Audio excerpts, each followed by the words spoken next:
Installing Windows 11, don't let this happen. Hello everyone, welcome to another video.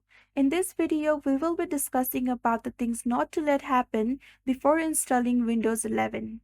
So now let's get started. You have built or upgraded your PC and are ready to install Windows. It seems easy. Insert the USB, follow the prompts and reach your desktop.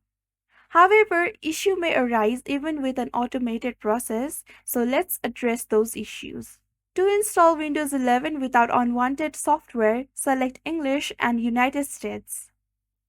You might see an error message that you can skip.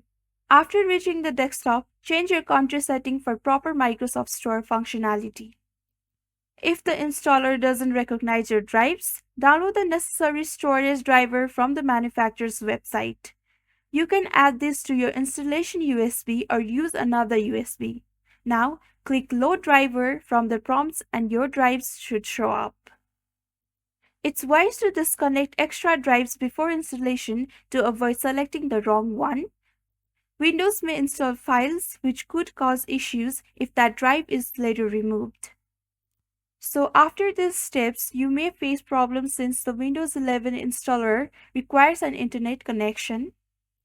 Unlike previous versions, you can't skip network setup. This may lead to two issues. The installer might not automatically include your Ethernet or Wi-Fi driver. You can download it beforehand and use command line to install it via Device Manager. If you want to bypass the internet requirement entirely, disconnect from the internet, then open the command prompt. Enter the appropriate command, and after restarting, you should see an option for I don't have internet, allowing you to proceed without an internet connection. With Microsoft's focus on cloud services, online installation may become harder in the future.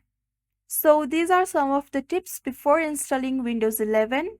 I hope you liked the video. Thank you so much for watching. See you in the next one.